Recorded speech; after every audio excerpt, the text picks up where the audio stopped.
Halo semuanya, selamat datang kembali di Fakta Film. Kali ini Fakta Film akan merekap alur cerita film dari tahun 2006 yang berjudul Bangku Kosong. Film ini menceritakan tentang sebuah bangku kosong di dalam kelas yang dimana jika ada salah satu murid yang berani mendudukinya, maka dia akan mendapatkan musibah yang sangat mengerikan.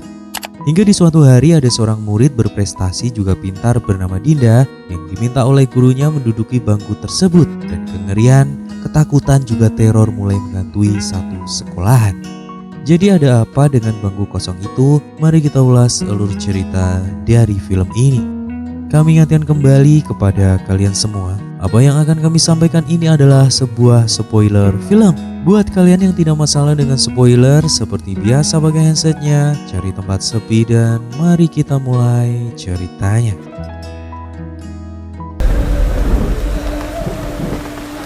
Di awal film, kita diperlihatkan dengan seorang guru yang sedang memeriksa lembar jawaban ujian muridnya di dalam kelas pada saat malam hari. Kemudian dia melihat ada lembar jawaban lain di atas meja dan langsung merobeknya.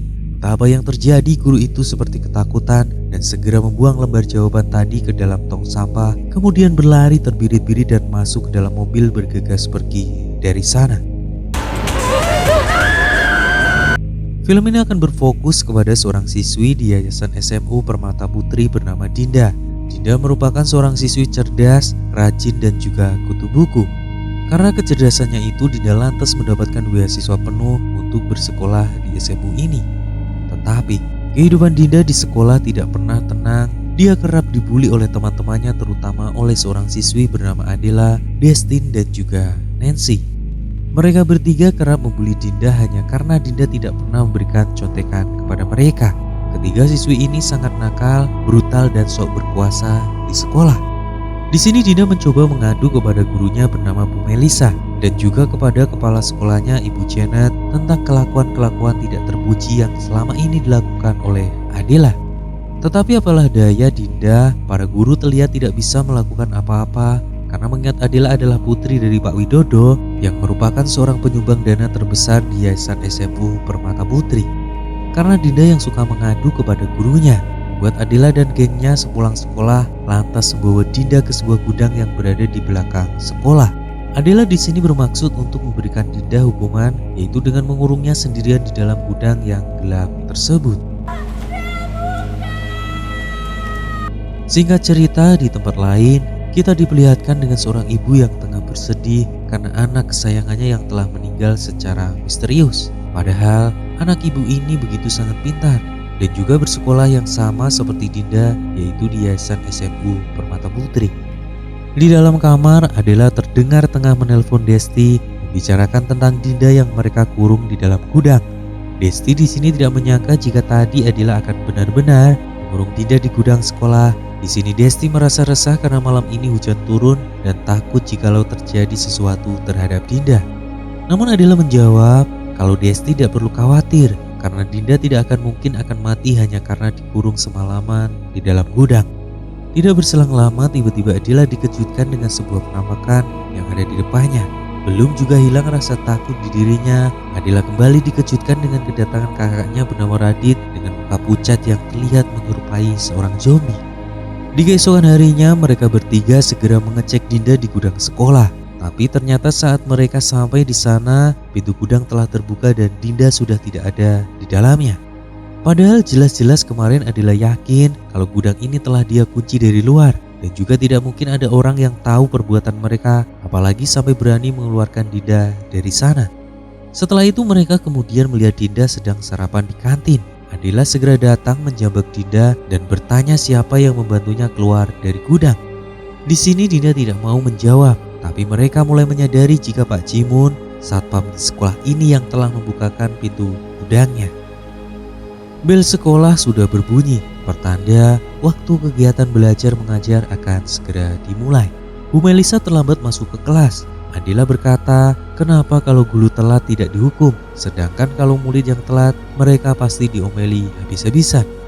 Di sini Bu Melisa menjawab, silakan saja. Mereka semua mengoreksi dirinya yang telat karena tadi tengah ada urusan mendadak. Tetapi Adela tidak mau mengoreksi Bu Melisa, melainkan dia ingin jam pelajaran Bu Melisa ditiadakan dan lantas mengajak semua murid untuk pergi ke kantin juga bermain bola basket di lapangan depan sekolah. Karena kejadian tersebut membuat kesabaran Bu Melisa menjadi habis. Dia merasa tidak dihargai serta batinnya terluka karena harus mengajar di kelas 3A. Dia pun lantas menghadap kepala sekolah dan memilih mengundurkan diri dari SMU Permata Putri. Di keesokan harinya, Bu Janet memperkenalkan guru pengganti Bu Melisa kepada semua siswi di kelas 3A. Dia bernama Ibu Grace. Ibu Grace ini orangnya disiplin dan sangat tegas. Selain itu, Ibu Grace memiliki cara mengajar yang berbeda dari Ibu Melisa. Di situ dia melihat ada satu bangku kosong di depan kelas yang dikosongkan. Ibu Grace tidak mau memulai pelajaran jika bangku itu tidak ada yang menempatinya. Dia pun menyuruh Adela yang duduk di pojokan untuk pindah ke bangku kosong itu. Namun ditolak oleh Adela dan malah meminta Dinda saja untuk pindah ke bangku kosong tersebut. Ibu Grace lantas meminta Dinda untuk pindah ke depan. Dan Dinda, dia berkata kalau Ibu Janet melarang siapapun untuk menduduki bangku kosong tersebut. Ibu Grace bertanya memang ada apa dengan bangku kosong itu dan terus memaksa Dinda untuk segera pindah ke depan. Dengan perasaan takut, Dinda yang penurut berusaha memberanikan dirinya. Saat akan duduk, Dinda malah bergetar, membuat Ibu Grace marah. Dia tidak mau kesabarannya diuji dan memaksa Dinda untuk segera duduk di bangku tersebut. Setelah Dinda duduk, Ibu Grace segera memulai pelajaran. Namun tiba-tiba Dinda melihat semua temannya menjadi sangat pucat dan Dinda kemudian berteriak histeris di dalam kelas. Ternyata Dinda kesurupan yang memporak-porandakan seisi kelas. Dinda dan bangku itu terlihat melayang ke atas dan setelah itu teman-temannya pun ikut kesurupan sehingga terjadilah kesurupan massal di kelas itu hingga membuat lampu dan kaca jendela tiba-tiba pecah. Juga papan tulis di depan kemudian tumbang. Ibu Grace segera menyuruh semua siswa untuk keluar karena takut akan terjadi sesuatu. Singkat cerita, karena insiden itu, Bu Janet serta para dewan guru menjadi marah kepada Ibu Grace. Bu Janet menjelaskan jika bangku itu tidak boleh diduduki oleh siapapun demi menjaga nama baik dan akreditasi sekolah. Para guru menceritakan jika dahulu tepatnya 3 tahun yang lalu ada seorang siswi bernama Audi duduk di bangku kosong tersebut kemudian kesurupan dan itu membuat seisi sekolah menjadi syok berat. Dan yang lebih mengejutkan lagi, di keesokan harinya mereka menemukan Audi bunuh diri di dalam rumahnya. Orang tuanya mengatakan jika sebelum meninggal Audi bertingkah seperti orang stres layaknya orang gila. Selain itu, seorang guru di SMA ini yang sedang mengoreksi hasil ulangan para muridnya menemukan satu lembar kertas jawaban yang lebih di bangku kosong itu dan pada akhirnya guru itu meninggal karena kecelakaan mobil. Mereka berharap agar Ibu Grace tidak memaksa Dinda untuk duduk di bangku kosong itu lagi. Karena Dinda, anak yang berprestasi, mereka tidak mau kalau nantinya ada hal buruk yang akan menimpa Dinda. Namun Ibu Grace orangnya sangat rasional. Dia tidak percaya kepada tahayul dan dia kemudian berkata, bukannya duduk di barisan depan itu lebih bagus ya? Tanya Ibu Grace. Tujuan dia memindahkan murid ke barisan depan adalah agar para murid bisa belajar dengan baik, agar pada saat ulangan mereka mendapatkan nilai terbaik dan dia akan bertanggung jawab penuh jika ada hal yang tidak diinginkan terjadi terhadap diri Dinda. Malam pun datang. Terlihat Adela sedang mengantarkan makanan untuk kakaknya yang mengurung diri di sebuah gubuk di belakang rumah mereka. Adela kemudian mengajak kakaknya untuk pulang ke rumah, tapi sang kakak yang terlihat tertekan tidak mau menurutinya. Di keesokan harinya ketika Ibu Grace sedang menjelaskan pelajaran, Adela dan gengnya malah asik mengobrol sehingga membuat Ibu Grace melemparkan kapur mengenai kepala Adela. Karena Ibu Grace tegas, Adela jadi tidak berani melawan dan Dinda yang melihat itu pun merasa senang karena pada akhirnya ada orang yang bisa membuat Adela jinak. Tidak lama kemudian, Dinda melihat semua temannya mendadak menghilang. Kemudian dia melihat ada seorang siswi yang sedang memegang jangka dan menusuk dirinya. Namun ternyata itu hanyalah mimpi Dinda yang ketiduran. Bu Grace bertanya mengapa Dinda ketiduran di dalam kelas. Dinda pun menjawab kalau kepalanya merasa sedikit pusing. Bu Grace meminta Dinda untuk pergi ke UKS sekolah, namun ditolak oleh Dinda karena dia merasa masih sanggup untuk mengikuti pelajaran yang diberikan oleh Ibu Grace. Di malam harinya ketika Dinda akan membersihkan wajahnya, tiba-tiba dia diganggu oleh sosok hantu perempuan yang membawa jangka menampakkan diri di hadapannya. Sementara itu di tempat lain terlihat Adela serta kedua orang tuanya tengah mengantarkan makanan untuk Radit dan membujuknya agar mau pulang ke rumah. Tetapi Radit malah menolak dan dia malah ketakutan karena melihat sosok hantu perempuan di belakang Adela. Keesokan pagi berikutnya, Desti dan Nancy mengatakan jika semenjak Bu Grace datang, Adela tidak sebrutal dan seneka dahulu lagi. Kemudian pada saat jam istirahat, Nancy yang kebelet pengen BAB, dia di sini mulai diganggu oleh sosok hantu tersebut. Tidak hanya Nancy, di rumahnya Adela dan Desi pun juga ikut diteror oleh hantu itu juga. Keesokan harinya mereka kemudian berkumpul dan menceritakan tentang teror dari hantu perempuan itu. Mereka berasumsi jika hantu perempuan tersebut adalah si penjaga bangku kosong. Mungkin dia marah karena bangku kosongnya diduduki sehingga dia meneror mereka semua. Maka dari itu sepulangnya sekolah, Adela and the gang langsung mencoret-coret bangku kosong menggunakan kapur juga spidol. Tetapi ketika mereka semua sudah pulang, seketika semua coretan kapur itu menghilang dengan sendirinya. Di keesokan pagi selanjutnya, Dinda yang akan menuju ke dalam kelas melihat siswa perempuan berwajah menyeramkan. Kemudian dia mendapatkan penglihatan jika siswi itu adalah penghuni dari bangku kosong yang membuat Dinda seketika jatuh pingsan.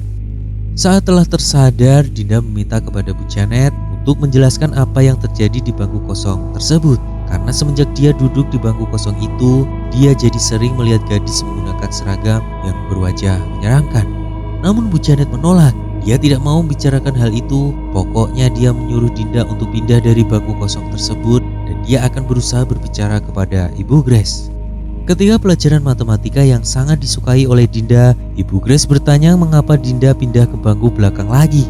Dinda menjawab jika dia diminta oleh Bu Janet agar mulai hari ini dia jangan pernah duduk lagi di bangku kosong itu karena dia merasakan banyak sekali hal-hal ganjil yang terus mengganggunya saat duduk di sana. Akhirnya Ibu Grace memiliki ide. Dia meminta agar bangku kosong itu dipindahkan ke belakang, lalu bangku Dinda dimajukan ke depan. Setelah Dinda duduk, Ibu Grace segera memulai pelajaran lagi. Namun tiba-tiba dia dikejutkan dengan penampakan sosok hantu penghuni bangku kosong duduk di bangku yang tadi dipindahkan ke belakang. Beberapa saat kemudian Ibu Grace berteriak karena para murid yang malah asik mengobrol, tapi nyatanya suasana kelas itu berjalan kondusif, tidak ada yang mengobrol sama sekali. Dia lantas segera pergi ke toilet untuk menenangkan dirinya.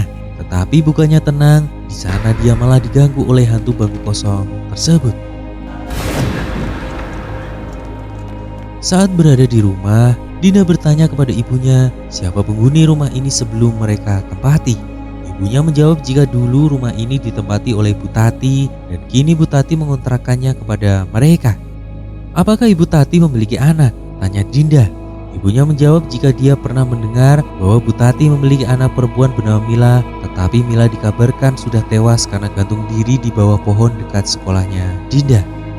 Selain itu, ibunya berkata kalau tadi di pasar ada temannya Dinda yang membeli kue buatannya, namun dia lupa siapa namanya.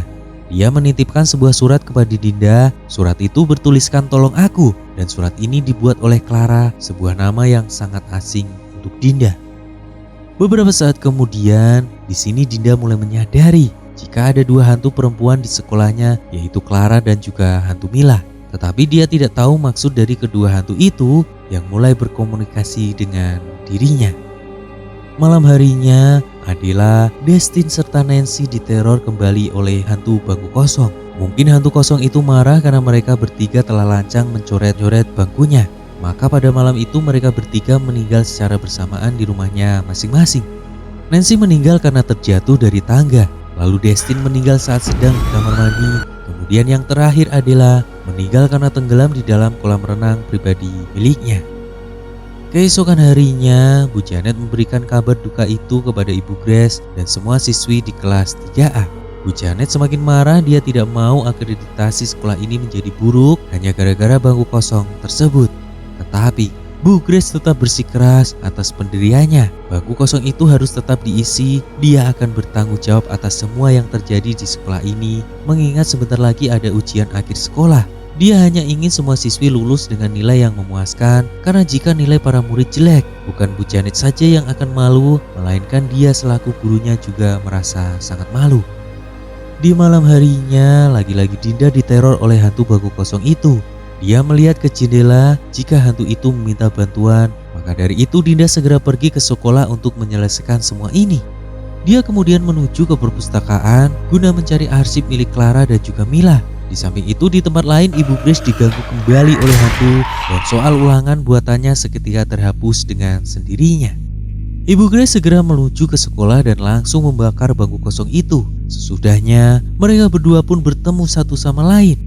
Pagi harinya berdasarkan alamat yang tercantum di arsip milik Clara, akhirnya mereka berdua berhasil bertemu dengan ibu kandungnya Clara. Ibu itu terlihat sangat sedih.